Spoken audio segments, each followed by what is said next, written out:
তোমরা যারা আইসিডিএস অঙ্গনওয়াড়ি চাকরি করবো বলে ভাবছো, তাদের আবার নতুন শূন্য পদের বিজ্ঞপ্তি কিন্তু বের হতে চলেছে।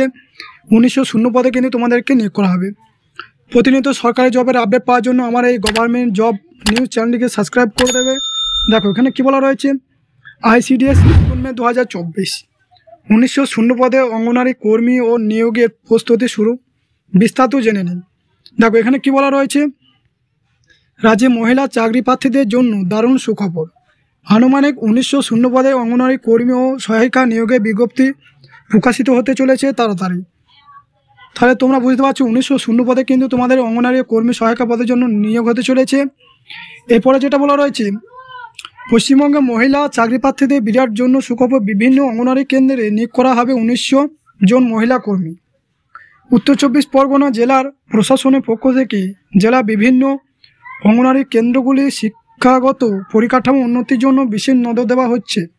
জেলা প্রশাসনের পক্ষ থেকে অঙ্গনওয়াড়ি কেন্দ্রের সহায়িকা এবং কর্মী পদে নিয়োগ করা হবে। কিন্তু অনেক শূন্য পদগুলি খালি রয়েছে, তার জন্য তোমাদেরকে 1900 শূন্য পদে কিন্তু নিয়োগ করা হবে। তার জন্য তোমাদের পরিকাঠামো তোমাদের শুরু হতে চলেছে। এবং এখানে কী বলা রয়েছে, জেলা প্রশাসনের সূত্রের মারফত জানা গেছে যে কর্মী ও সহায়িকা দুই ধরনের পদ মিলিয়ে টোটাল 1900 শূন্য পদে মহিলা কর্মী নিয়োগ করা হবে। তার মধ্যে 1600 শূন্য পদে নিয়োগ করা হবে অঙ্গনওয়াড়ি কেন্দ্রের কর্মী, অন্যদিকে 300 শূন্য পদে নিয়োগ করা হবে সহায়িকা।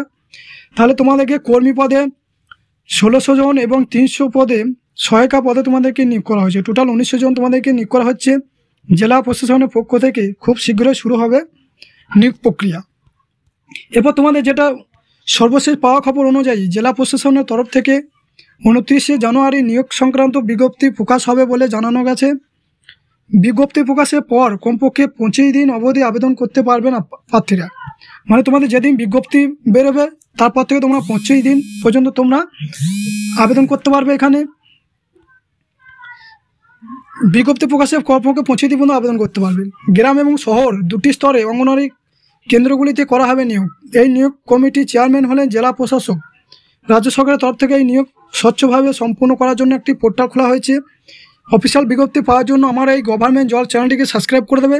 তাহলে তোমাদের কর্মী পদে 1600 জন এবং সহায়িকা পদে 300 জন তোমাদের নিয়োগ করা হবে। 29শে জানুয়ারি তোমাদের বিজ্ঞপ্তি বেরোনোর কথা হয়ে আছে।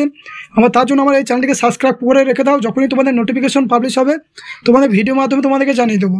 আমি তোমাকে এই পদের জন্য তোমাকে উচ্চ মাধ্যমিক পাস হতে হবে, বয়স তোমাকে 18 থেকে 35 বছর হতে হবে, এবং তোমাদের কী কী সিলেবাস আসবে সব তোমাদের যখন বিজ্ঞপ্তি প্রকাশিত হয়ে যাবে তোমাদের ক্লাস শুরু করে দেবো। ঠিক আছে, এই ছিল আজকের ভিডিও।